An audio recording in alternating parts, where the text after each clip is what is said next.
네,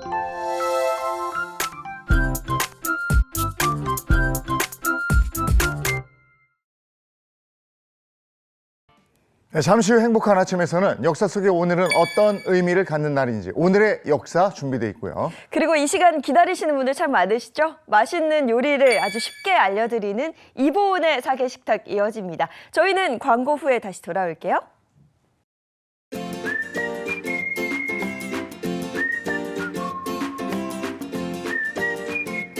안녕하십니까. 행복한 아침 이재훈입니다. 안녕하세요. 장예은입니다. 오늘은 3월 21일 목요일이고요. 오늘은 역사 속에 오늘 어떤 일이 있는지 오늘의 역사 그리고 또 이보은의 사계식탁 이렇게 준비해놨습니다. 네, 오늘의 역사에서는 지금 이 시기 과거에는 어떤 일이 있었는지 역사 속으로 들어가 보겠고요. 이어지는 이보은의 사계식탁에서는 지금 만들어 먹기 딱 좋은 봄맞이 장아찌 특집 준비했습니다. 자, 목요일 행복한 아침 본격적으로 시작합니다.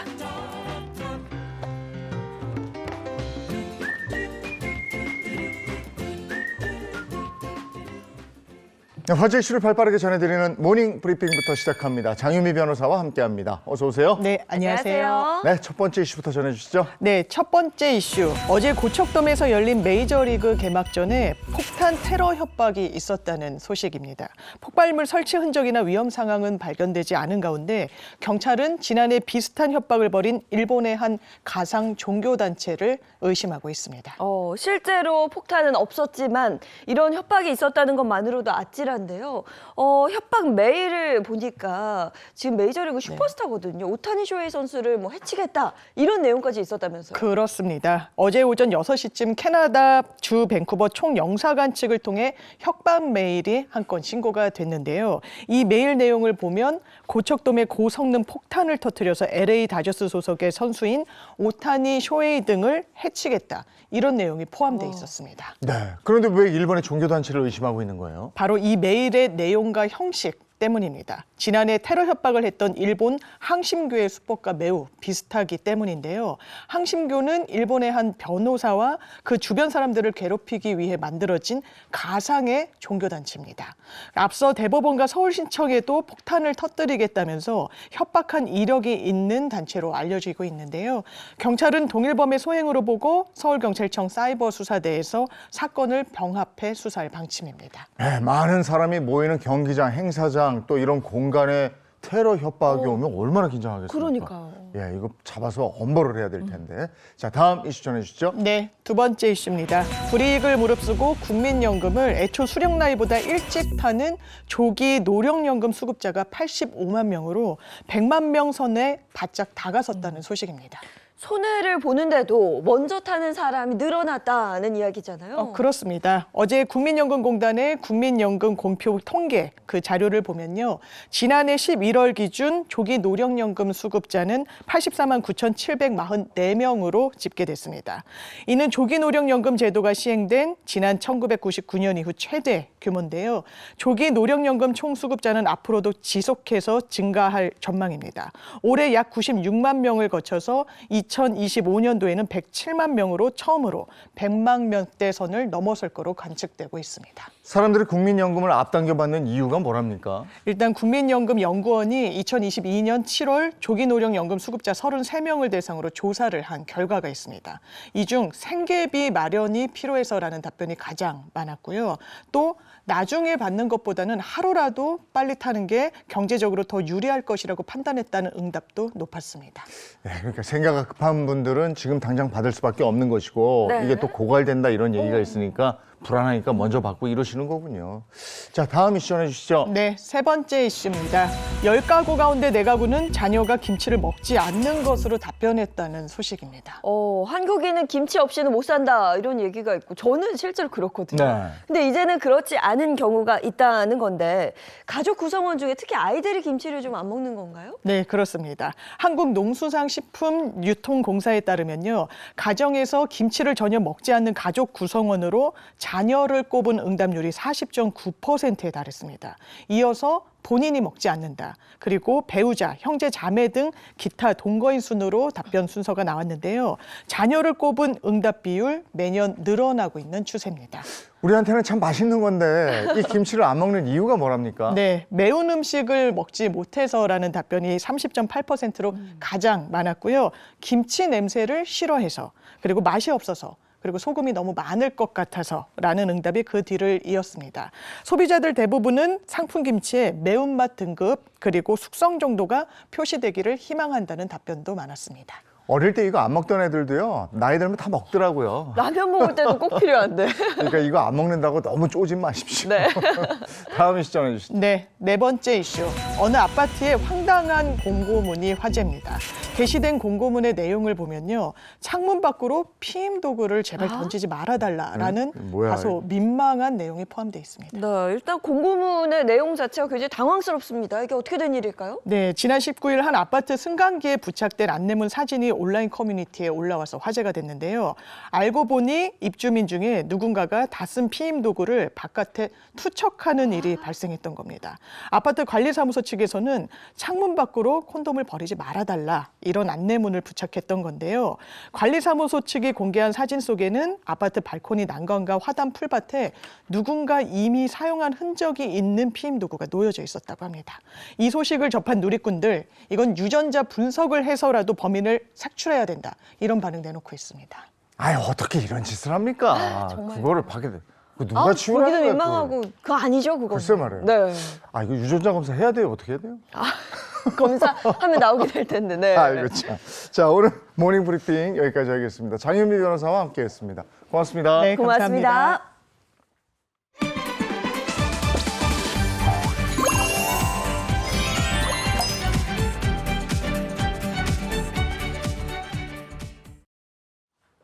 한 주간의 핫한 스포츠 소식을 전해드립니다. 스포츠 핫이슈 순서입니다. 자, 스포츠 핫이슈 첫 번째는요, 올해로 94회를 맞은 동아 마라톤 대회가 개최됐다는 소식입니다.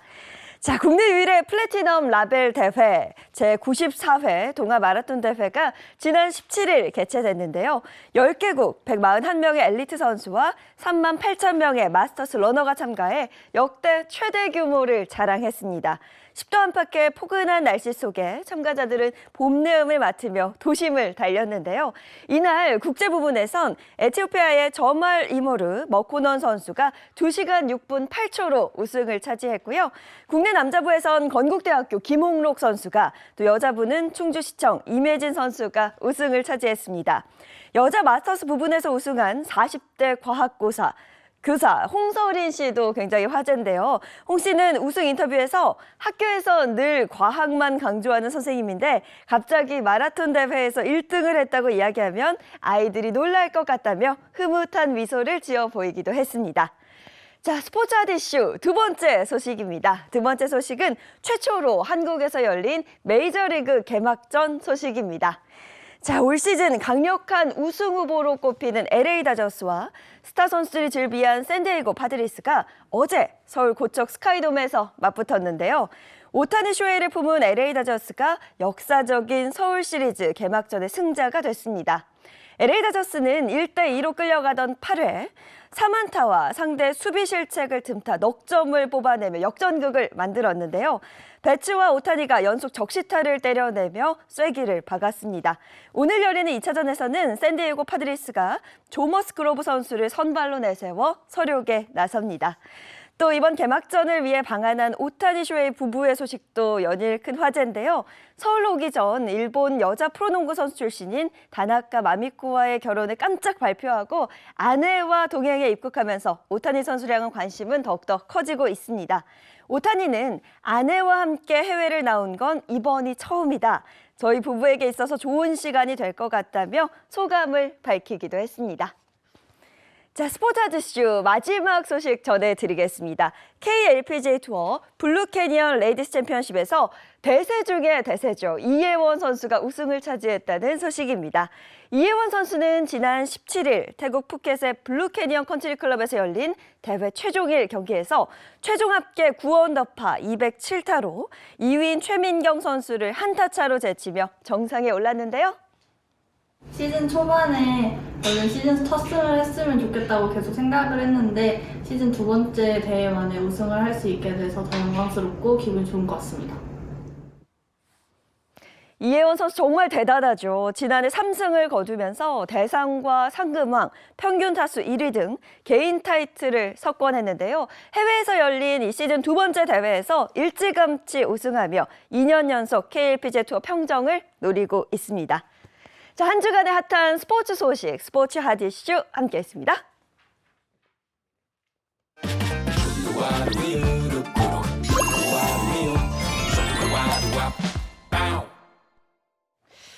참 이게 그렇습니다. 살다 보면 행정기관에 서류를 제출해야 되는 일이 생각보다 굉장히 많더라고요. 뭐 전입신고처럼 비교적 간단한 일들도 있겠지만 부동산 관련 인허가 업무라든지 아니면 뭐 운전면허, 영업정지 등 부당처분에 대해 행정심판을 받아야 하는 경우도 꽤 많습니다. 근데 우리가 세무 관련해서 문제가 생기면 세무사, 그죠? 회계사, 그렇죠. 법무사, 오. 변호사 이런 분들 도움을 받는데 행정 관련해서는 이거는 누구 도움을 받아야 되는지 잘 모르겠어요. 아마도 이렇게 생각하시는 네. 분들이 굉장히 많으실 것 같은데요. 행정 업무 관련해서도 얼마든지 도움을 받을 수 있습니다. 그래서 제가 한번 알아봤는데요. 복잡한 행정 업무 때문에 고민이신 분들 지금부터 집중하세요. 한참 상담 중인 이곳. 조금 변경을 하려고 하고 괜찮을래나 모르겠네요. 어디죠? 주무관청이 어디였었죠? 비영리법인 설립 허가 신청 대행 업무 중입니다. 이곳에서는 외국인 민원 해결에 바쁘고요. 또 열띤 회의 중인 이곳은 사고 처리에 대한 아주 해운 물류 및 해양 안전 심판 대리 업무를 책임지고 있죠.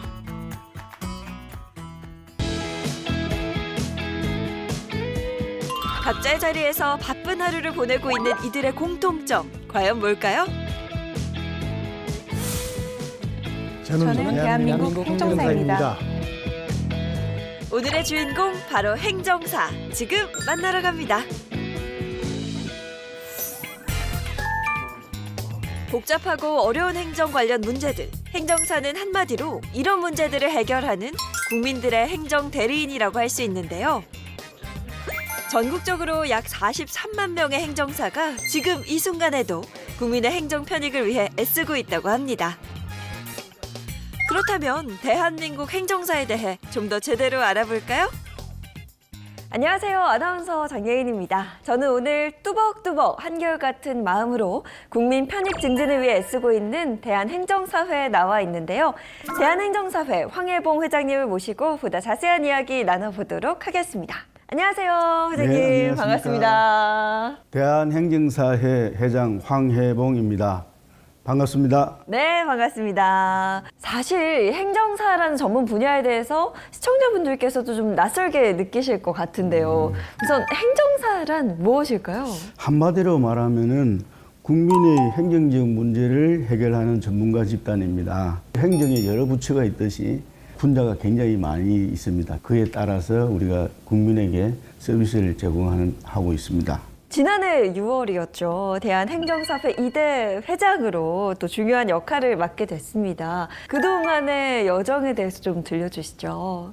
우리 대한행정사는 8개 협회가 합쳐져서 단일협회로 통합되었습니다. 통합 과정에서 기존 협회 간의 갈등이 있었고 소송전이 난무하였습니다. 이러한 상황에서 저는 직선제 당선이라는 기쁨보다는 오히려 책임감이 무겁습니다. 이러한 책임감은 결국 회원들의 신뢰의 표시라고 생각을 합니다. 대한행정사회 2대 회장으로서 가장 중점을 두고 있는 부분이 있다면 어떤 부분일까요? 첫째로 행정심판 대리권 확보와 인허가 대리 업무의 질적 향상입니다. 행정은 행정사, 사법은 변호사와 마찬가지로 행정심판은 결국 행정관청에서 하는 행정의 일이기 때문에 행정사가 심판 대리권을 갖는 것은 당연하다고 생각합니다. 그리고 이제 우리가 많은 인허가들을 다 이제 솔루션을 해결할 수 있는 방안을 갖추는 어떤 매뉴얼을 만들어서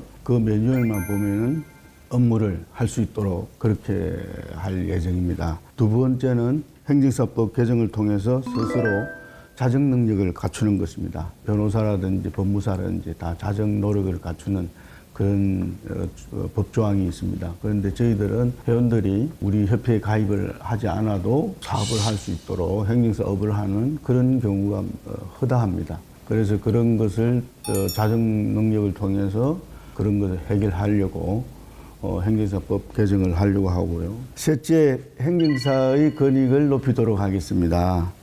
행정사 자격을 갖추지 않는 사람들이 행정사 업무를 수행하는 것은 국민들에게 효율적이고 공정한 행정 서비스를 방해할 뿐만 아니라 행정사의 권익을 침해합니다. 그래서 저희들이 그런 문제를 해결하고자 하고 있습니다. 이 행정사도 전문 분야에 따라서 크게 세 가지로 분류된다고 알고 있거든요. 소개를 좀 해주시죠. 행정사는 고객의 행정 문제, 행정 절차적인 문제 또는 자문에 응하는 그런 일을 하고 있습니다. 그래서 행정사법에는 행정사를 일반 행정사, 회사 행정사, 그리고 외국어 번역 행정사로 구분하고 있습니다.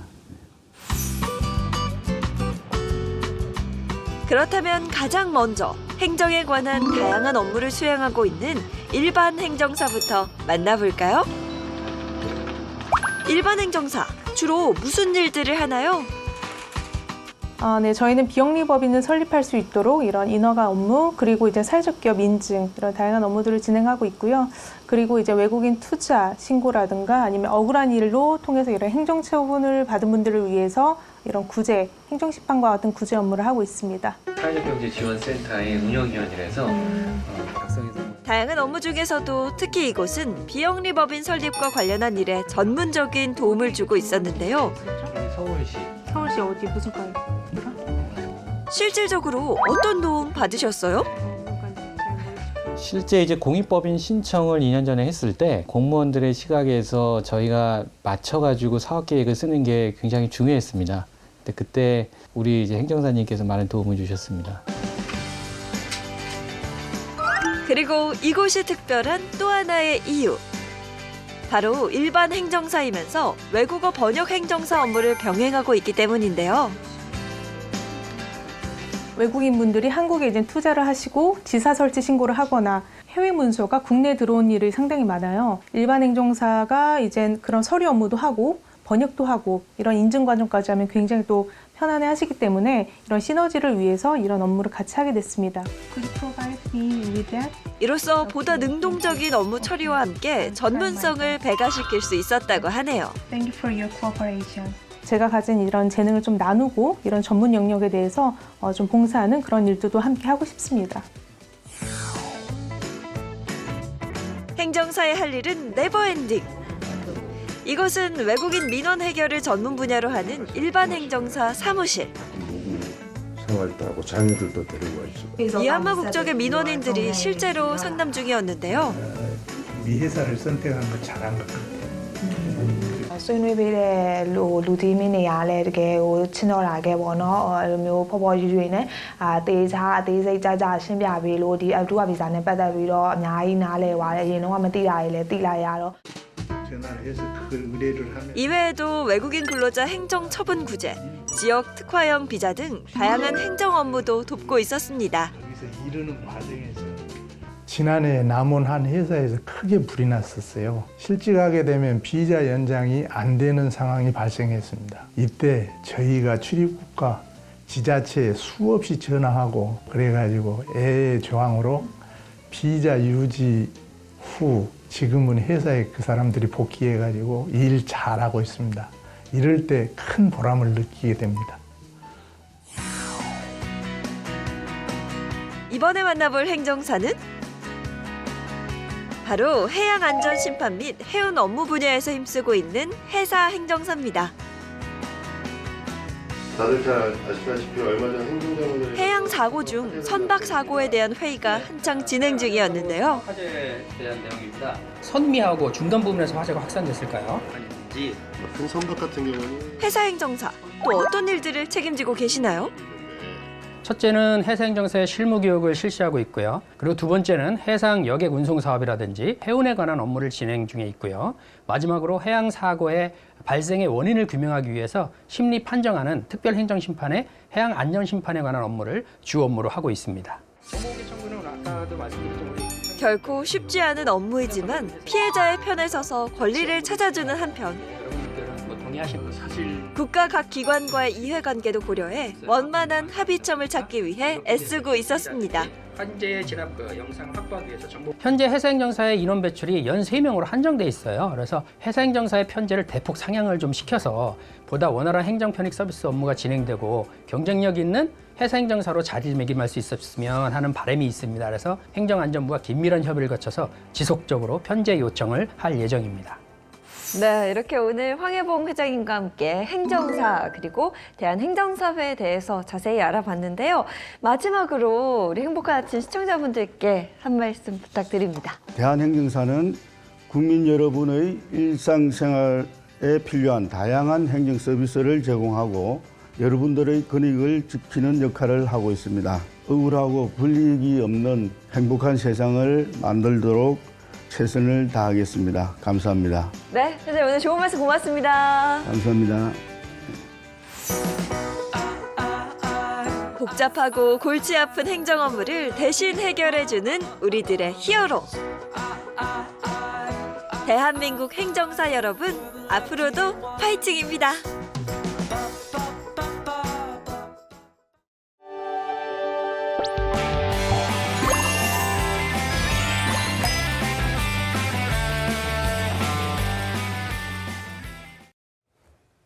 네, 역사 속의 오늘은 어떤 의미를 갖는 날인지 알아보는 시간입니다. 오늘의 역사, 개그맨 정철규 씨 어서 오세요. 네, 산뜻한 아이보리가 잘 어울리는 남자 개그맨 정철규입니다. 가라! 반갑습니다. 네, 우리를 역사 속으로 이끌어 주실 분입니다. 역사학자 이익주 교수님 반갑습니다. 네, 안녕하세요. 오늘도 재밌는 역사 이야기를 함께할 역사학자 이익주입니다. 네, 오늘은 먼저 언제로 돌아갈까요? 1921년입니다. 3월 19일로 갔습니다. 어떤 얘기 해주시겠습니까? 네, 1921년 3월 19일은 우리나라 최초의 여성 서양 화가 나혜석이 조선 최초로 여성 화가 개인전을 개최한 날입니다. 나혜석은 서양 화가이자 작가 여권운동의 선구자로 한국 최초의 신여성이라고 불릴 만한 사람인데요. 전통적인 여성관에 정면으로 도전하면서 늘 금기를 깨는 충격적인 행보를 보였습니다. 네, 조선 최고의 셀럽 하면 떠오르는 사람 중에 한 명이 바로 나혜석이라는 이름인데 수원에서 아주 유명한 집안의 딸이라면서요? 네, 그렇습니다. 1896년 수원에서 태어났는데요. 할아버지가 무려 호조 참판을 지냈고 아버지는 시흥 군수, 용인 군수를 지내서 사람들은 이 집안을 나 부잣집 또는 나 참판댁 이렇게 불렀는데요. 한마디로 조선 명문가 교수였습니다. 하지만 그녀는 자신의 어머니나 언니같이 사는 게 싫었어요. 고등학교를 졸업한 다음에 아버지의 반대를 무릅쓰고 일본으로 유학을 떠났고 도쿄 여자미술학교 서양화부에 입학해서 한국 최초로 서양화를 공부한 여성이 됩니다. 그때는 그랬어요. 부잣집 딸로 태어난 여성은 그냥 좋은 가문에 시집 가는 게 최고다 이렇게 여겼던 시절인데 그런데 나혜석은 젊었을 때부터 생각이 좀 달랐다고요? 네, 1914년에 불과 18살 나이에 일본 유학생 잡지 학지광에 처음 발표한 논설에서 현모 양처로는 여성의 역할을 가정 안에 묶어두는 굴레라면서 비판을 합니다. 하지만 아버지는 빨리 시집나 가라. 그래서 강제 귀국을 시켜요. 나혜석은 아버지와 맞서면서 22살 때인 1918년 여성도 사람임을 주장하는 단편소설 경희를 발표합니다. 소설에 이런 대목이 있어요. 경희도 사람이다. 그 다음에는 여자다. 그러면 여자라는 것보다 먼저 사람이다. 자, 여성에게 요구된 낡은 사고방식을 소설을 통해 비판하면서 조선 사회에 파격적인 메시지를 던졌습니다. 네, 현모양처로 사는 건 싫다고. 그러니까 그 당시 굉장히 진취적인 마인드였는데 그렇다면은 정말 연애나 결혼도 하지 않았을까요? 왜요? 다 하죠. 나혜석은 도쿄에 다시 돌아가서 인생을 바꾸는 남자를 만났는데 한국인 변호사 김우영이었습니다. 김우영은 전처와 사별한 후에 나혜석에게 열렬히 구애를 했는데 이때 나혜석이 김우영에게 제시한 결혼 조건이 있었어요. 한번 도도하게 읽어주시겠어요? 도도하게. 제가 한번 읽어보겠습니다. 성대모사 전문 아닙니까? 네. 나혜석의 결혼 조건 하나, 일생을 두고 사랑해 줄 것. 둘, 그림 그리는 것을 방해하지 말 것. 셋, 시어머니와 전실딸과는 함께 살지 않을 것. 이야. 이야. 네, 정말 파격적인 조건이에요. 그런데 네. 김우영도 역시 신남성이었습니다. 이 조건을 모두 받아들이고 두 사람은 1920년 결혼식을 올립니다. 그리고 여행지로 나혜석의 죽은 전 남친 묘소를 찾아갔고 묘비를 세워주기도 했습니다. 아내 전 남친의 묘비를 세워줘요. 야, 이거는 지금도 이게 쉽지 않은데 않죠. 예, 그렇게 했고. 그러면 나혜석은 결혼 후에도 그렇게 그림 활동을 계속했습니까? 네, 계속합니다. 결혼한 이듬해 만삭의 몸으로 경성일보사 내청각에서 대규모 유화 전시회를 열었는데요. 이것이 오늘 이야기하는 역사상 경성에서 열린 최초의 서양화 개인전이었습니다. 개인전 소식은 언론에 대서특필됐고 첫날 1000명이 입장했고 이튿날엔 안내조차 포기할 정도로 많은 관람객이 몰려서 대성공을 거두었습니다. 당시에는 그 유화라는 서양 그림도 굉장히 신기했고 또 최초의 서양 화가라는 나혜석 개인에 대한 관심도 굉장히 컸을 것 같은데요. 근데 당시만 해도 이렇게 결혼한 여성이 활발하게 활동하는 게 좀 익숙하지는 않은 거였잖아요. 예, 역시 어려웠겠죠. 나혜석은 엄마이자 여성해방 운동가이자 문인이자 화가로 활동을 했는데 대신 결혼 생활을 유지하기가 점점 어렵게 됩니다. 나혜석 부부가 세 아이를 시어머니께 맡겨두고 유럽에 체류 중일 당시에 나혜석이 천도교 도령 최린을 만나서 사랑에 빠지고 한 겁니다. 최린은 3.1운동 민족대표 33인 중에 한 사람이었지만 나중에 친일 반민족 행위자로 변절한 인물인데요. 아무튼 이 불륜으로 인해서 나혜석은 무일푼으로 거의 쫓겨나듯 이혼을 하게 됩니다. 나혜석은 이혼의 전말을 기록한 이혼 고백장이라는 글을 발표해서 자신의 불륜 사실을 고백하고 그러면서 또 역시 남편도 역시 외도를 했다. 난 이런 사실을 밝혔어요. 여기에 더해서 나중에는 최린을 정조 유린죄로 고소하기도 했습니다. 정말 당시로서는 파격적인 파격적이에요. 여성사인데 그래서 이 사건들로 나혜석은 세간의 비난을 피하기 힘들었겠는데요. 네, 아무래도 그렇게 되죠. 그래서 사람들에게 나혜석은 재능 있는 예술가라기보다는 그저 바람 피우다 이혼당한 부도덕한 신여성 이렇게 각인이 됐어요. 가족들에게까지 외면당하고 그녀의 작품들도 냉대당했습니다. 결국 나혜석은 가난에 시달리고 병들어서 1948년 12월 10일 52살 나이에 무연고자로 쓸쓸하게 죽음을 맞이합니다. 오늘은 무려 100년 전에 조선의 가부장제를 통렬하게 비판하면서 여성의 인권을 외쳤고 여자이기 전에 한 인간이기를 원했던 나혜석의 불꽃 같은 삶을 재조명해 봤습니다. 네, 알겠습니다. 이제 다음 역사로 가보겠습니다. 1938년 3월 22일로 갑니다. 어떤 얘기 해주시겠습니까? 1938년 3월 22일은 현재 대한민국을 대표하는 기업 코리아는 몰라도 S사는 안다는 그 S사의 시초인 S상회가 설립된 날입니다. S상회는 이병철 회장이 대구에서 세운 기업인데요. 물류의 중요성을 일찌감치 간파한 이병철 회장이 설립했습니다. 오늘날 S사는 글로벌 대기업으로 성장하면서 한국을 넘어 세계 10위권의 대기업으로 발전했습니다. 정말 한국의 대표 기업이면서 그야말로 글로벌한 대기업인데 그럼요. 창업주 이병철 회장 어떻게 S사를 세우게 된 거예요? 이병철 회장 1910년에 경상남도 의령에서 천석군 대지주 아들로 태어납니다. 와세다 대학 정치경제학과에 입학해서 일본으로 유학을 떠났는데 유학 중에 본격적으로 기업인의 꿈을 키웠다고 합니다. 그런데 건강이 좋지 않아서 1년 만에 귀국을 했습니다. 그런데 이때 하필 노름판에 빠지고 말아요. 자, 노름을 하다가 어느 날 밤새 노름하고 새벽에 집에 돌아왔는데 고이 잠들어 있는 3명의 아이들을 보면서 번뜩 정신을 차렸다고 합니다. 그때 자신의 인생을 사업에 걸어보기로 하고 아버지에게 자금을 빌려서 26살에 마산에서 협동 정미소를 차렸습니다. 와, 최고의 기업 창업주에게도 이런 어둠의 시기가 있었다는 건데 그러면 정미소 사업은 성공했나요? 대성공을 거뒀습니다. 많은 돈을 벌었는데 그런데 곧 중일 전쟁이 일어나면서 이 전쟁 여파로 정미소 사업은 실패하고 말아요. 그 다음에 이병철 회장은 국내와 중국 등 각지를 돌아다니면서 무역업이 최선이다라는 판단을 내렸고 그래서 1938년 3월 22일 대구에서 S상회를 차린 겁니다. 당시 대구 서문시장 자리에 서문시장에 자리를 잡고 250평 점포를 사서 S상회 간판을 내걸었는데요. S상회는 대구 일대의 청과류와 포항의 건어물을 중국과 만주에 수출하면서 쑥쑥 성장을 했습니다. 이후 제조업에 진출을 해서 제분기와 제면기를 설치해서 국수를 만들어 파는데 별표국수라고 하는 상표로 데이트를 칩니다.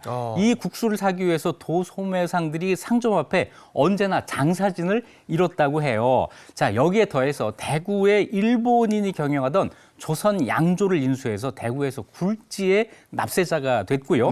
1948년에는 서울로 진출해서 무역회사 S물산을 설립하고 1년 만에 무역업 랭킹 7위에 오르는 기염을 토합니다. 네, 이렇게 승승장구하면서 큰 돈을 벌고 있는데 그러다가 전쟁이 일어나게 되지 않습니까? 네, 중일 전쟁 때문에 한번 파산을 했는데 또 한국 전쟁이 일어나면서 또 파산을 합니다. 그런데 그를 재기하게 만든 것은 대구에 두고 왔던 그 양조회사 조선 양조였어요.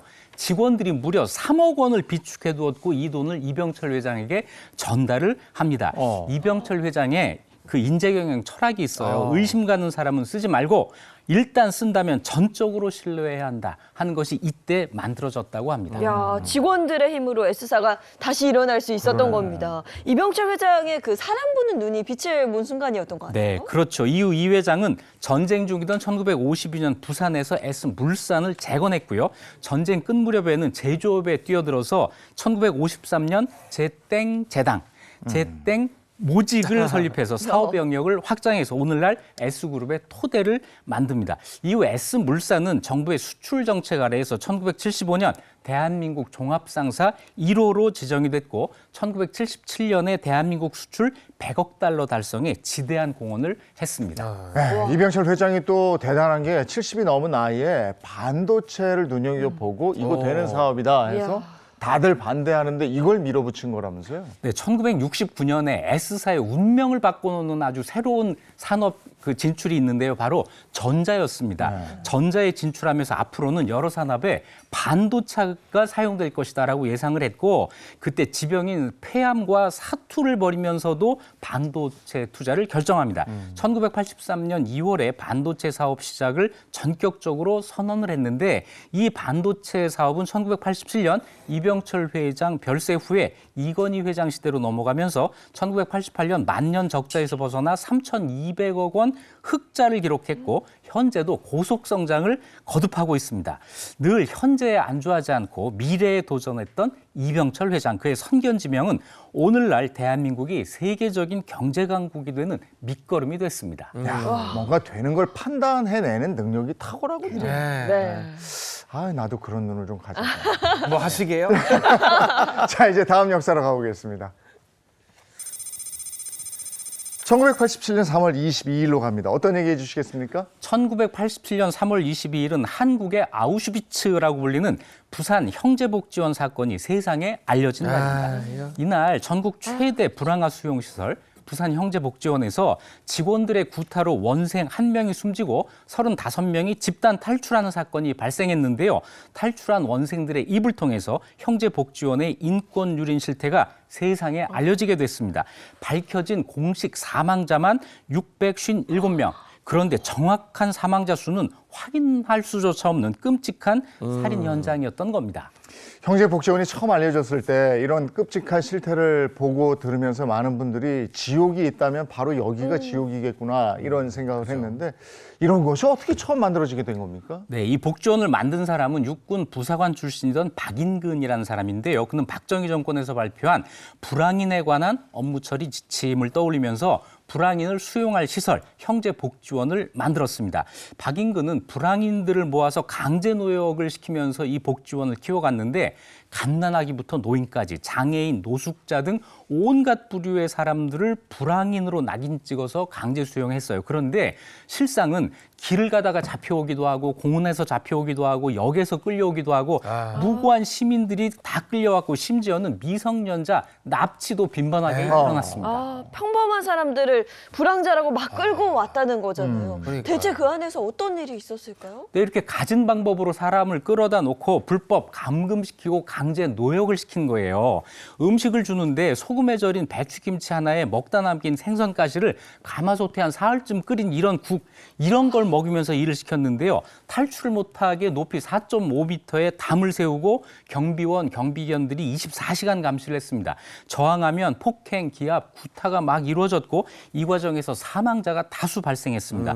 원래 사망자가 513명으로 알려져 있었는데 2022년 진실화해위원회 조사 결과 557명으로 밝혀졌습니다. 하지만 사체를 안매장하기도 했고 소각하거나 인근의 의과대학에 해부용으로 돈 받고 아이고. 팔았기 때문에 정확히 몇 명이 사망했는지 파악하는 것조차 불가능한 상황이었습니다. 네, 이렇게 뭐 많은 사람들이 죽어나가고 이런 인권 유린의 현장이었는데 이 정부에서 정말 몰랐던 겁니까, 이게?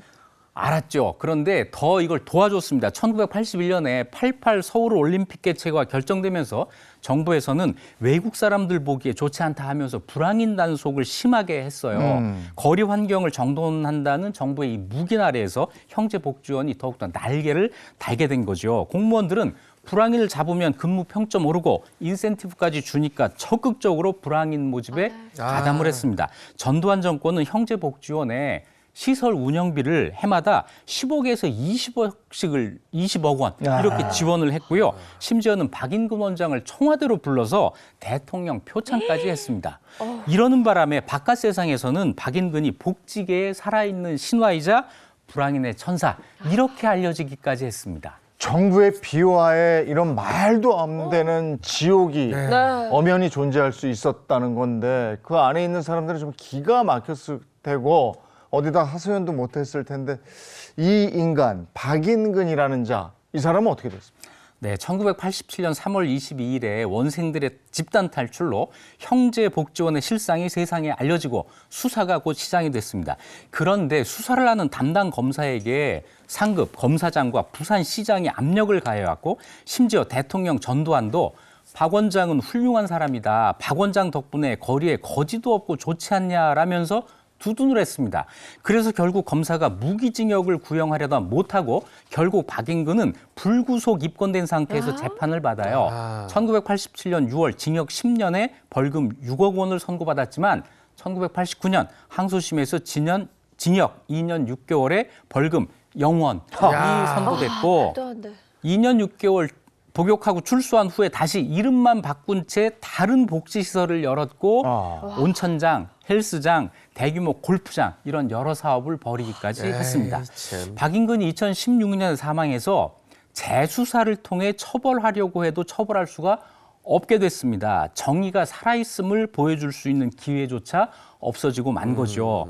그 과정에 피해자들은 아직도 후유증에서 벗어나지 못하고 있습니다. 정말 끔찍합니다. 그리고 이 박인근을 도와줬던 자들, 이 자들이라도 어떻게 잡아다가 사회의 정의가 살아있음을 보여줘야 되는 게 아닌가 이런 생각이 들고. 대통령이 도와줬는데 어떡합니까? 지금 제가 막 화가 나네요. 알겠습니다. 자, 다음 역사로 가보겠습니다. 1994년 3월 23일로 갑니다. 어떤 얘기 해주시겠습니까? 네, 1994년 3월 23일은 역사상 가장 황당한 비행기 사고, 러시아 아에로플로트 593편 추락 사고가 일어난 날입니다. 이 사고는 기장의 황당한 실수로 인해서 승무원과 승객 75명이 전원 사망하는 사건이었는데요. 아무 문제 없이 날아가고 있던 항공기가 뜬금없이 추락했기 때문에 이게 러시아 적대 세력의 테러 행위가 아니냐 또는 항공기가 결함이 있었던 게 아니냐 이런 의심이 있었지만 나중에 밝혀진 추락 원인은 이도 저도 아니었습니다. 야, 기장의 실수로 그냥 잘 운항이 되던 비행기가 추락 사고 그래서 다 죽었어요? 야, 이건 도대체 뭡니까? 네, 사건 당일 러시아 비행기가 모스크바 셰레메티에보 국제공항을 출발해서 홍콩 카이탁 국제공항에 도착할 예정이었습니다. 조종사는 르비치 다닐로프와 야로슬라프 쿠드린스키 2명이었어요. 13시간 39분에 달하는 장거리 비행이었기 때문에 기장이 2사람이 탔던 거죠. 자, 다닐로프가 먼저 4시간을 조종해서 노보쿠즈네츠크 상공에서 쿠드린스키에게 조종관을 넘겨주고 휴식을 취하러 객실로 이동했는데 조종관을 잡은 쿠드린스키에게 두 자녀 12살 딸 야나와 16살 아들 엘다가 비행기에 타고 있다가 이때 조종실로 들어간 겁니다. 아니 근데 이게 조종실이 굉장히 예민한 장소이기 때문에 뭐 지인, 가족, 외부인 일제 출입이 안 되지 않습니까? 안 되죠. 더군다나 지금은 일반인의 조종실 출입이 엄격히 제한돼야 하지만 2001년 9.11 테러가 일어나기 전까지는 조종실 보안이 좀 느슨했어요. 쿠드린스키 아들 엘다는 아빠처럼 조종사가 되겠다는 또 꿈을 가지고 있었거든요. 물론 그때도 불법이었지만 아니란 생각으로 아이들의 출입을 허락했던 거죠. 그러면 뭐 구경만 시켰겠죠? 설마 뭘 만지게 하거나 그러지는 않았을 거예요? 만지게 했나요? 당연히 처음에는 구경만 했겠죠. 그런데 점차 아이들이 아빠 이거 조종해봐도 돼요? 이렇게 말도 안 묻자 돼요. 쿠드린스키가 자동 비행 중이니까 괜찮겠지라고 생각을 해서 조종석에 앉혀요. 와, 말도 안 돼. 먼저 딸이 앉습니다. 야나가 조종관을 잡고 이리저리 움직였는데 자동 비행 중이어서 실제로 제어되지를 않았습니다. 그다음에 아들 엘다가 조종석에 앉아서 조종관을 잡고 움직였는데요. 이리저리 만지면서 노는 사이에 자동 비행 장치가 해제돼 버렸습니다. 어떡해. 이 비행 장치가 조종관을 수십 초 정도 계속 움직이면 일부 해제되는 그런 시스템이었던 거예요. 결국 비행기가 항로를 이탈하기 시작했습니다. 조종관을 그러면 그걸 인지를 했으면 바로 빨리 잡아가지고 잡아야죠. 되돌리면 되지 않았을까요? 네, 화면에 비행기가 선회하는 화면이 딱 나타나니까 크게 당황했어요. 그런데 9초 동안 아무것도 못하고 맙니다. 그 사이에 비행기가 점차 오른쪽으로 기울기 시작했어요. 쿠드린스키는 조종관을 잡으려고 했지만 이거 잡지 못합니다. 조종관을 잡고 있는 아들에게 고함을 치면서 왼쪽으로 오른쪽으로 이렇게 부르짖만 내렸는데 끝내 이 비행기가 러시아 알라타우 산맥 언덕에 추락하고 맙니다. 그래서 75명의 탑승객 전원이 숨지고 말았습니다.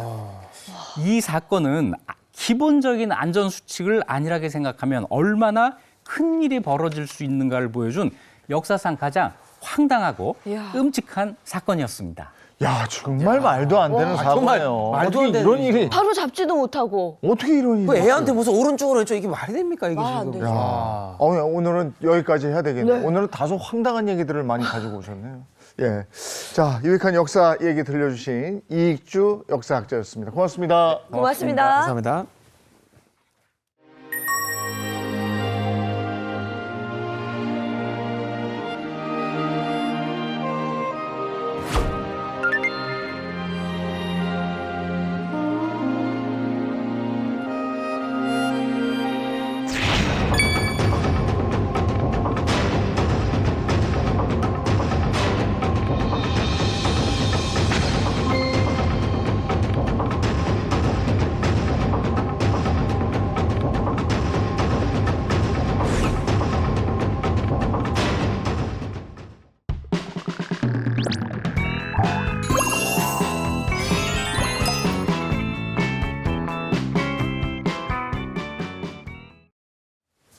네, 이번에 사기 식탁 시간입니다. 이번 선생님 어서 오세요. 안녕하세요. 안녕하세요. 요즘 주부님들이요 밑반찬 때문에 고민이 굉장히 많다고 하세요. 봄나물들은 많이 나와 있지만 요새 또 장바구니 물가가 또 굉장히 비싸잖아요. 그래서 고민들 많이 하실 것 같은데 밥상에 장아찌, 절임, 피클 이런 거 있으면 조금 수월하지 않을까라는 생각이 들어서요. 제가 오늘은 봄맞이 장아찌 특집을 준비를 했습니다.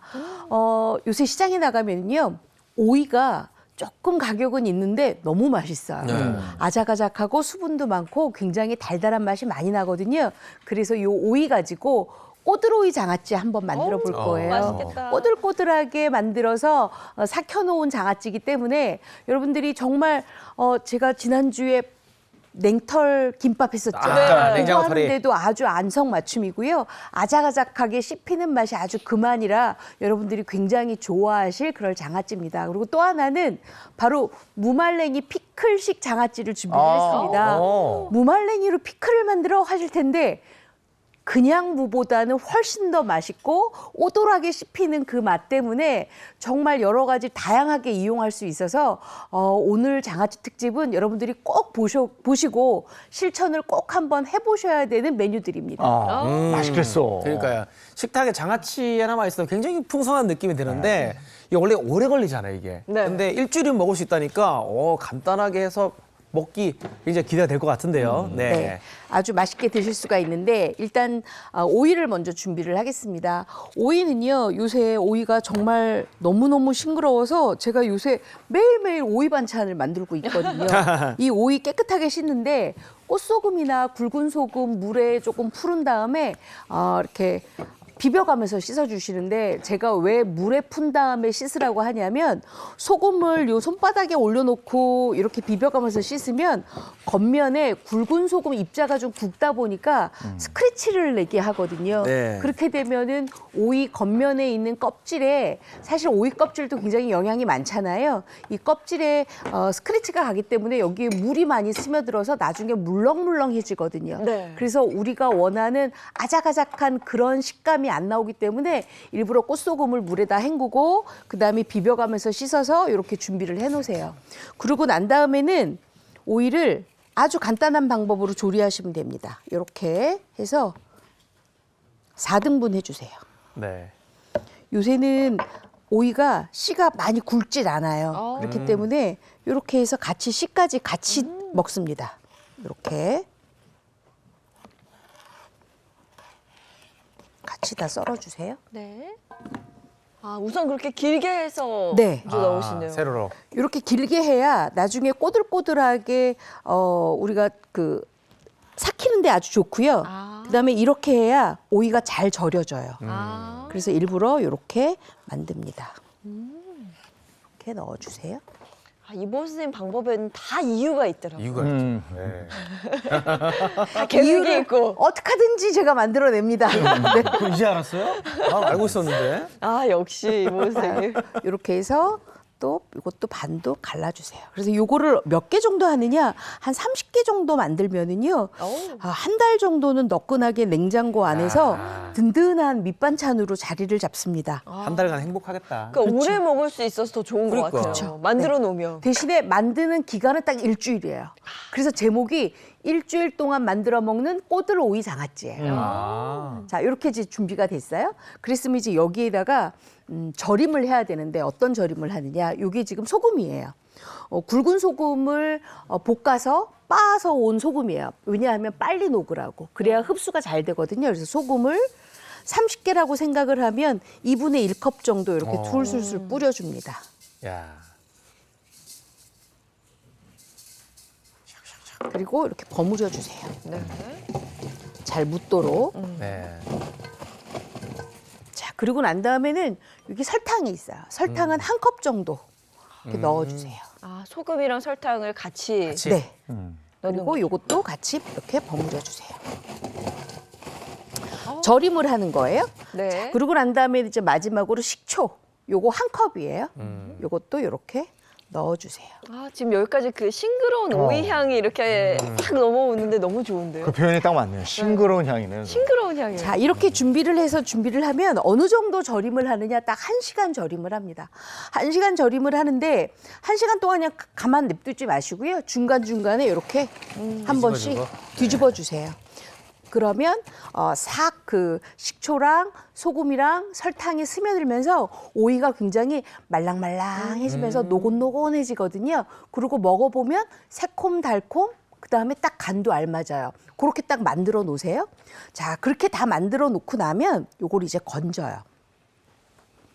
건져서 어디에 놓느냐? 바로 이렇게 채반에다가 이렇게 올려놓고 이게 지금 다 말리는 거거든요. 네. 이렇게 말리세요. 근데 말리는데 그냥 말리시지 마시고요. 면보로 물기를 완전하게 제거를 한 다음에 말리셔야 되는데 만약에 우리 집에는 식품 건조기가 있어요 하시는 분들은 식품 건조기 50도에서 네. 8시간을 8시간. 말려주시면 돼요.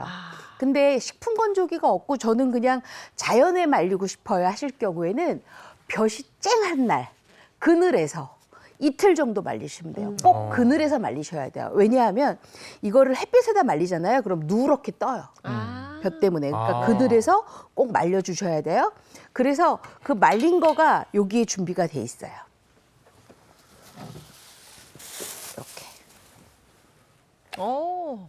꼬들꼬들하죠. 네. 우와. 근데 굉장히 꼬들꼬들한데 여기에 지금 당침, 염침, 초침이 다 돼 있잖아요. 네. 굉장히 맛있어요. 조금만 그냥 먹어도 맛있겠는데. 네, 요거 한번 잡숴 보실래요? 요거를 잡숴 보셔야 이게 무슨 맛인지 알아요. 하나씩 네네. 한번 잡숴 보세요. 이렇게 해가지고. 네네.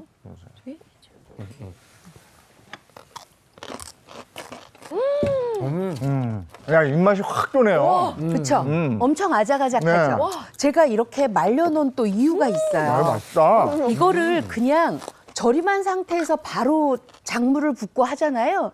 그러면 오이 씨에서 수분이 계속 나와요. 그렇기 때문에 나중에 이게 곰쓸고 맛이 없어져요. 근데 이렇게 약간 꼬들꼬들하게 말려주면 어때요? 굉장히 맛있잖아요. 맛있어요. 요거 그냥 잘라서 볶아만 먹어도 맛있는데 우리는 오늘 목표가 일주일 만에 만드는 꼬들 오이 장아찌니까 요거를 꼬들꼬들하게 만들어 놨으니 이제 장아찌를 담아야 돼요. 자, 그랬으면 저는 이 꼬들 오이 장아찌에 같이 넣으면 굉장히 좋을 채소들이 있어요. 바로 요거예요. 붉은 고추. 근데 제가 일부러 씨를 안 버렸어요. 왜냐하면 약간 매콤한 맛이 나면은 방부 효과가 있거든요. 그래서 일부러 씨를 그대로 다 씁니다. 그래서 네. 붉은 고추, 그다음에 조금 매콤한 게 좋아요. 그래서 청양고추도 이렇게 썰어서 준비를 했어요. 길게 그렇죠. 써셨네요. 일부러 길게 썰었어요. 그리고 레몬을 좀 넣어주시는 게 좋아요. 레몬 2개 정도 이렇게 썰어서 7cm 정도 슬라이스해서 굵게 이렇게 만들어 놓으세요. 자, 그랬으면 작물을 만들기 전에 요거를 먼저 통에다가 좀 담는 게 중요해요. 통을 좀 준비를 하세요. 통을 준비를 해서 요 오이가 있으면 오이가 이게 지금 30개예요. 네. 30개 분량이니까 이렇게 준비를 해서 밑바닥에 이렇게 먼저 까세요. 길게. 그다음에 홍고추. 중간에 홍고추 넣어주고. 또 켜켜이 이렇게. 그다음에 청양고추도 넣으시고 우리 집은 애들이 있어가지고 청양고추는 조금 안 되겠는데요 하시는 분들은 청양고추 말고 풋고추 넣으셔도 괜찮아요. 이렇게 하고 위에다가 또 올리세요. 이렇게. 방금 저 오이 맛을 그러니까. 봐가지고 이 맛이 너무 무슨 맛인지 기대돼요. 아시겠죠? 알아요. 네. 네. 예전에 할머니네 가면은요. 이 꼬들꼬들하게 만들어 놓은 오이를 그때는 저희 할머니는 이렇게 길게 안 하시고요. 이렇게 썰어서 만들어 놓으셨거든요. 근데 제가 요번에 이거 꼬들오이 장아찌를 해보니까 길게 해서 하면은 훨씬 더 쓰임새가 많더라고요. 김밥에 한 줄 그냥 넣어도 돼요. 그렇겠네. 그러네요. 그렇죠? 그리고 만약에 어묵볶음 할 때도 요거 그냥 똑똑똑 잘라가지고 어묵하고 같이 볶아도 맛있어요. 그리고 피자 잘 시켜 드시죠? 네. 피자 시킬 때 요거 똑똑똑 잘라서 할라피뇨 대신으로 이렇게 하시면 좋아요. 그러니까 이용이 굉장히 잘 되는 게 요 잘 꼬들오이 어울리네. 장아찌예요. 네. 그래서 이렇게 말리라는 거예요. 네. 그리고 요거 말려서 작물 붓잖아요. 엄청 쫀득쫀득해요. 맛있겠다. 그래서 요것도 이렇게 넣어주세요. 네. 또 요것도 넣어주시고요. 그리고 레몬도 이렇게 넣어주세요. 아니 무엇보다 이거 한번 만들어두면 한 달을 먹을 수 있다고 네. 하니까 얼마나 든든해요. 그쵸, 든든하죠. 이렇게 딱 한 통이 나와요. 다 하면 한 통이 나오니까 이렇게 해서 마지막에 이것도 마저 다 올려주세요. 네. 레몬이. 레몬하고. 네. 그러고 난 다음에는 이것만 그냥 덜렁 놓으시면 안 돼요. 여기다가 작물을 바로 부으시면 안 되고요. 여기에다가 뭘 하느냐? 바로 깨끗하게 씻어놓은 눌러주기. 누름돌.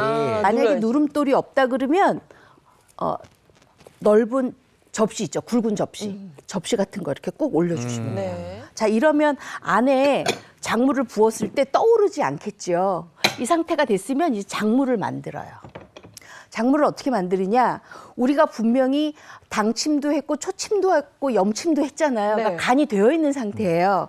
그러니까 우리는 간을 할 때 잘 가늠을 하셔야 되는데 제가 지금 생수를 8컵을 준비했거든요.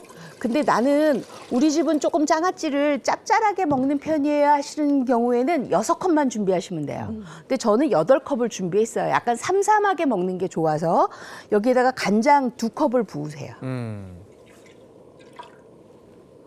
그리고 뭘 하느냐? 요게 지금 황태채예요. 황태채를 넣어요. 그럼 굉장히 구수하겠죠. 네. 그리고 다시마를 넣어주세요. 감칠맛도 또 나고. 네. 다시마를 이렇게 넣어서 이렇게 끓여요. 아니 그러면 여기에 식초도 안 넣고 설탕도 안 넣어요? 안 넣어요. 왜? 아까 미리 절임할 때 다 설탕, 들어갔네. 식초를 넣기 때문에 안 넣어도 돼요. 자, 그러고 난 다음에는 우리가 여기 이제 팔팔팔 끓잖아요. 팔팔팔 끓이면 5분 있다가 뭐만 건져내느냐? 다시마만 건져내시면 돼요. 5분 있다가. 왜냐하면 다시마는 너무 오래 끓이게 되면 점액질이 나와서 약간의 쓴맛이 나오게 되니까 다시마만 5분 있다가 끓이고 빼고. 예. 다시마만 빼고 난 다음에 끓이고 네. 그다음에 황태채까지 넣었으니까 20분을 끓여주세요. 중간불에서. 중간불에서. 그러고 난 다음에 불을 꺼요. 불을 끄고 체에 받쳐서 이렇게 맑은 물만 작물만 따라내세요. 그러고 나서 여기다가 뭘 하느냐? 우리가 설탕을 더 이상 넣으면 안 되고 여기에다가 뭘 넣느냐면 바로 올리고당을 넣어주세요. 근데 식힌 다음에 넣으셔야 돼요. 네. 그래야 훨씬 더 맛있어요. 올리고당을 넣어서 요거를 잘 섞어주세요. 이렇게. 저게 뜨거울 때 넣으면 약간 끈덕끈덕 굳는 느낌 나지 않나요, 그게? 뜨거울 때 넣으면은 아무래도 올리고당이 훨씬 더 뭐랄까요? 조금 이렇게 진득해질 거예요. 그죠, 예. 그러니까 다 식고 난 다음에 올리고당을 이렇게 다 넣어주세요. 그래서 잘 섞어주세요. 올리고당을. 그러면 이제 작물이 만들어졌죠. 네. 그럼 이제 작물을 가지고 아까 여기 만들어놨던 거 있잖아요. 요거 통에다가 부어요. 이렇게. 통에 바로 붓고 하니까 참 편하긴 하다. 네. 간편하고. 이렇게 바로 부어요. 저거는 다 식혀서 부어야 그렇죠. 되는 거고. 완전하게 식혀 부어야 돼요. 네. 그러면 이제 꾹 눌러진 상태니까 요거를 뚜껑을 덮어서 냉장고에다가 바로 넣지 마시고요. 한 반나절 정도 오이에 간장 양념이 스며들도록 하고 난 다음에 이제 냉장고에 보관을 하세요. 그러면 어떻게 되느냐? 이렇게 됩니다. 요게 지금 냉장고에 보관했다가 온 거예요. 스며들었다. 자, 그랬으면 이제 간이 다 적절하게 스며들었죠. 네. 그랬으면 돌 꺼내고 오이를 한 3개 정도 제가 이렇게 꺼내 볼게요. 맛있겠다. 요거 맛있죠. 예. 아주 꼬들꼬들하고 맛있죠. 아까 요거를- 그것만 먹어도 맛있었어. 그러니까 이렇게 해서 수분을 없앤 다음에 적당하게 써세요.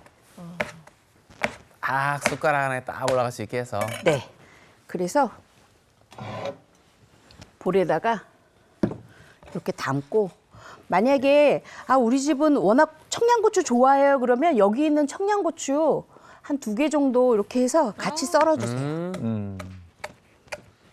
같이 이렇게 넣어요. 네. 하긴 저 청양고추에도 간이 다 밴 네. 거니까. 그리고 깻가루 조금. 그다음에 요거 참기름이에요. 조금 넣고 맛있겠다. 조물조물 묻혀요. 그때 저렇게 해서 내는구나. 네. 이렇게 해서 접시에 담아내세요. 이야. 그러면 아주 맛있는 꼬들오이 장아찌를 일주일 만에 드실 수가 있는 거예요. 여름에 물 근데- 많아서 아니면 저 녹차밥 있잖아요. 예, 그리고 요거 아주 잘게 채 썰듯이 해서 양념한 다음에 잔치국수 있잖아요. 그러네. 잔치국수 위에다가 고명으로 올려 잡수셔도 아주 맛있어요. 자, 제가 지금 네. 여러분한테 앞에 있어요. 올려드렸어요. 네네. 요거죠? 깨 한번- 송송돼 있는 거 요거죠? 네, 그거 네. 한번 잡숴 보세요. 요대로 먹어봐요.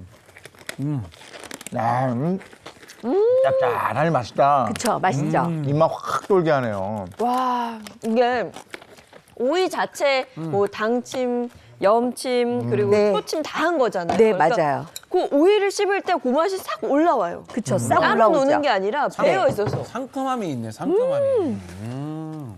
와, 이거 밥에다 올리면 입맛 없을 때 이만한 게 없겠는데요? 그냥 밥에다 이것만 먹으면 맞습니다. 되니까? 네. 그리고 그냥 우리 누룽지 같은 거 많이 끓여 드시잖아요. 그럴 때도 이렇게 오이 쫑쫑쫑 썰어서 참기름에만 버무려서 상에다 내줘도 아주 좋고요. 아니면 아이들 볶음밥 같은 거 할 때도 그러네. 김치 대신에 요거 쫑쫑쫑쫑 썰어서 같이 밥 볶아줘도 아주 맛있습니다. 요거 진짜 주먹밥 해도 맛있고요. 한 줄 네. 김밥 아까 말씀하신 것처럼 맞아요. 단무지 대신에 요거 넣어서 요거 잘라 안 먹어도 돼. 진짜 맛있을 것 같아요. 아주 맛있죠. 근데 밥을 너무 많이 먹게 될 것 같아요. 밥 조금만 잡수세요. 너무 맛있어요. 와, 아, 상큼한 향도 올라오고 좋네요. 맞아요. 레몬 향도 살짝 느껴지면서 그쵸? 아주 맛있죠? 진짜 맛있는데요. 어쩜 이렇게 아삭아삭해요. 자, 그랬으면 그거 이제 드실 동안 저는 뭘 하냐면 바로 무말랭이 피클을 할 건데요. 무말랭이 가지고 피클을 만드나 하실 텐데 요것도 제가 무말랭이 가지고 꼭 무쳐 먹는 거 말고 또 무말랭이 장아찌 말고 피클처럼 오래 먹을 수 있는 절임이 없을까 해서 제가 만들어낸 거예요. 그랬더니 저도 반해가지고요. 요거 엄청 먹게 됩니다. 일단 무말랭이를 준비를 하세요. 요거 무말랭이 300g인데요. 요거 작년에 만들어 놨던 월동무기 때문에 무말랭이 자체가 아린맛 없고 지린맛 없고 굉장히 달달해요. 그래서 요거를 보통 이제 어머님들이 무말랭이 할 때 어떻게 하시냐면 무말랭이를 꼭 물에다 담궈서 불려야 된다고 생각을 하시거든요. 이 무말랭이 피클은 피클식 장아찌는 불리지 않아요. 바로 집어넣고 바로 비벼서 흔들어 씻어요. 물에다 절대로 불리지 마세요. 네. 불리면 안 돼요. 네. 그래서 빨리 씻어 빼야겠네요. 네, 그죠? 바로 씻어서 이렇게 네. 채반에다가 빼주세요. 왜 그러냐 하면 이제 작물이 들어가게 되면 이 무말랭이를 너무 불려서 하잖아요. 그럼 무말랭이가 물을 많이 흡수해요. 계속 흡수해요. 그래서 나중에 무말랭이가 양념이 없어져요. 그러니까 그렇게 하지 마시고 이렇게 바락바락 씻어서 무말랭이에 붙어 있는 아주 약간 이물질 같은 먼지, 것만 예. 딱 없애서 이렇게 해주시면 돼요. 그래서 이렇게 무말랭이를 준비를 하세요. 그리고 네. 안 짜도 돼요. 요 그냥 그대로 채반에다가 이렇게만 해놓으면 돼요. 그럼 이제 스스로 물이 빠져요. 네. 자, 그러면 무말랭이 피클 안에 들어가는 채소가 필요해요. 어떤 채소가 필요하냐면요.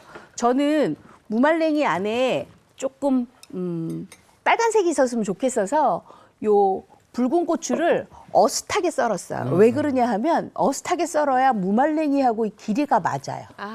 이렇게 썰어주세요. 디테일까지. 그렇죠. 네. 그리고 풋고추 또는 청양고추도 똑같이 이렇게 썰어주세요. 이렇게 어슷하게. 이렇게 어슷하게 씨 버리지 않으셔도 돼요. 그리고 또 하나는 여기에는 꼭 생강이 들어가야 돼요. 왜냐하면 무하고 생강은 궁합이 잘 맞는 거잖아요. 그래서 생강 편을 이렇게 해서 준비를 해주세요. 요거를 만약에 채 썰어준다 그러면 나중에 무말랭이하고 섞여서 우리가 생강을 씹을 수도 있잖아요. 그러니까 일부러 이렇게 크게 슬라이스를 해서 준비를 하는 거예요. 그리고 또 하나는 무말랭이에 톡 쏘는 기운이 있었으면 좋겠어요. 그게 바로 뭐냐? 바로 통후추예요. 통후추도 준비를 해주세요. 자, 그리고 우리가 그 서양 피클 보면 빠지지 않고 들어가는 잎이 하나 있어요. 잎? 바로 월계수잎. 월계수. 네, 네. 월계수잎도 늦었어. 깨끗하게 씻어서 이렇게 준비를 해주세요. 만약에 집에 로즈마리가 있다. 로즈마리 넣으셔도 되는데 그렇게 되면 무조건 무말랭이는 피클에만 드셔야 돼요. 저는 요거 한식으로도 먹기 때문에 월계수잎을 넣어요. 그래서 이렇게 준비를 했어요. 이렇게 준비를 했으면 또 통을 하나 준비를 하세요. 오늘 통이 아주 유용하네요. 네, 요 통에다가 무말랭이를 바로 그냥 집어넣어요. 이렇게. 이게 물기가 다 빠진 무말랭이죠. 그렇죠. 근데 이 안에는요, 우리가 수분으로 한번 헹궈놨기 때문에 서서히 심지는 지금 딱딱하지만 서서히 작물에 의해서 얘가 불려져요. 그러니까 걱정하지 마시고 무조건 이렇게 닦아서 깨끗하게 닦아서 이렇게만 넣으세요. 그리고 여기에다가 고추 넣어주시고요. 어묵채 같아요, 이렇게 보면. 네. 그러네. 그렇죠. 네. 그리고 청양고추도 이렇게 넣어주세요. 아이고 떨어뜨렸다. 그리고 아까 제가 생강 얘기했잖아요. 생강도 이렇게 무랑 구급이 잘 맞네. 넣어주세요. 그리고 통후추. 올려주시고요. 그리고 월계수잎도 깨끗하게 씻어서 이렇게 올려주세요. 장인 씨가 말하려고 했던 월계수잎. 자, 그랬으면 이 위에다가 이제 돌만 누르면 되는데 그냥 누르지 마시고요. 이렇게 눌러요. 다시마를 이렇게 건다시마. 얹어서 눌러요. 어머. 다시마를 얹어서 돌을 눌러주세요. 꾹 떠오르지 않게. 네. 자, 그랬으면 여기에다 이제 작물만 넣으면 돼요. 어떤 작물만 넣냐면요. 보세요. 요거 지금 식초예요. 식초. 저게 다 다 식초예요? 네. 오. 그다음에 요거가 간장이에요. 그리고 요게 소주예요. 그리고 설탕이에요. 요거를 다 같이 넣고 설탕을 녹여주세요. 그러면 요 안에 꽉 들어차요. 아셨죠? 네네. 자, 그래서 요거를 그대로 제가 한번 다 섞어봤어요. 섞어서 다 녹였더니 네. 어떻게 나오느냐? 바로 이렇게 나와요. 설탕 녹는 시간이 좀 걸려요. 그렇기 때문에 미리 제가 조금 이렇게 방송 전에 이렇게 해왔어요. 넣어주세요. 아까 그거 다 넣으면 많겠는데 하셨죠? 네. 자, 따라 보니까 어때요? 안 많죠? 안 많아요. 그쵸? 식초가 저는 생각보다 많이 들어가서 좀 그러니까 놀랐거든요. 나는 물하고 탄 건 줄 알았어. 자, 이렇게 넣어주세요. 이렇게 해서 오늘 바로 지금 이 자리에서 이 뚜껑을 덮어서 냉장고에 바로 넣으시는 거예요. 요거는. 얘는 바로 네. 냉장고로. 그래서 냉장고에 넣고 오늘 내일 이틀을 그냥 두세요. 오늘 내일 이틀을 그냥 두고 나면 얘가 어떻게 되냐 하면요. 바로 이렇게 올라와요. 이렇게. 똑같은 거예요. 예. 그래서 이렇게 돌만 빼놓잖아요. 그러면 요 안에서 다시마가 감칠맛을 쫙 일으켜줘요. 그래서 아까 걱정하셨죠? 무말랭이가 저렇게 딱딱해지면 어떡하지? 보세요. 부들부들하잖아요. 그러네요. 네. 요거 건져서 바로 잡수시면 되는 거예요. 이틀. 네, 요거는 냉장고에서 한 달 이상 보관이 가능해요. 네. 왜냐하면 무말랭이에다가 충분하게 지금 절인 물을 넣기 때문에 요거는 제 생각에는 한 달 보름 정도는 아주 충분하게 냉장고에서 잡수셔도 되고요. 요거 가지고 밥 반찬 하셔도 되고 아까 오이처럼 무쳐서 잡수셔도 되고요. 아니면 바로 국물 있는 대로 잡수셔도 돼요. 그리고 우리 왜 부침개하고 전 하잖아요. 네. 그때 간장 필요하시죠? 아, 찍어 그때 요거 찍어 잡수시면 훨씬 더 맛있어요. 네. 오독오독해요. 한번 잡숴보세요. 네. 무말랭이가 또 그렇게 좋대잖아요. 네. 그 안에 제가 고추를 넣기 때문에 살짝 매콤한 맛이 있어요. 매콤, 달콤, 오도독 뭐 다 갖췄네. 상콤달콤인데요. 상콤달콤 이거. 달콤. 그죠? 식초가 들어가서. 그렇죠? 맛있어요. 맛있죠? 네. 이렇게 하면 봄에 오늘 뭐 해 먹지 걱정 안 하셔도 돼요.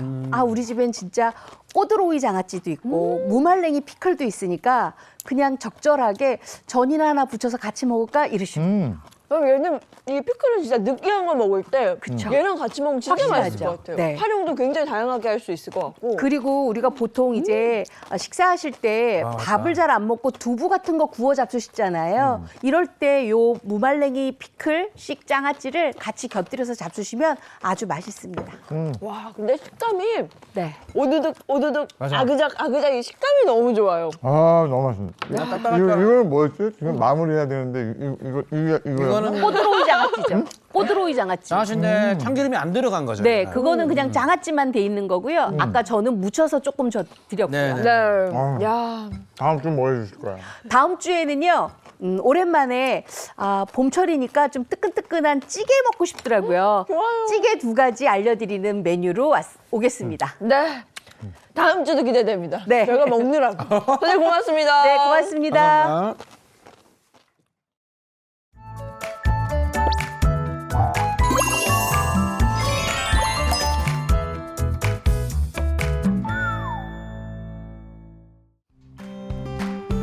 안녕하세요, 마지연입니다. 패딩을 넣을까 싶다가도 다시 꺼내게 되는 요즘입니다.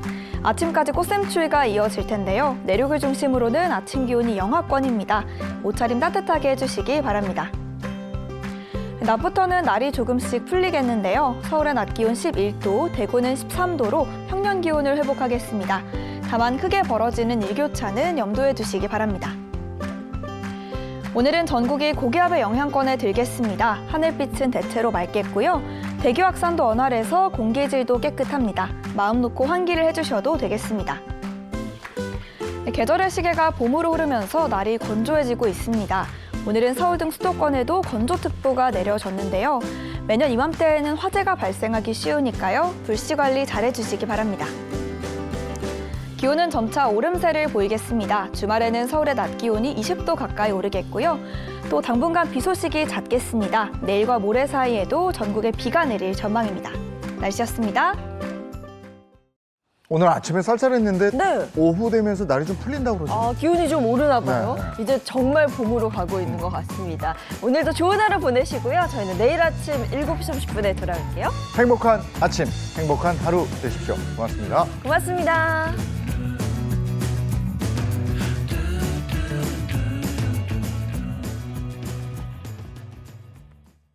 채널 A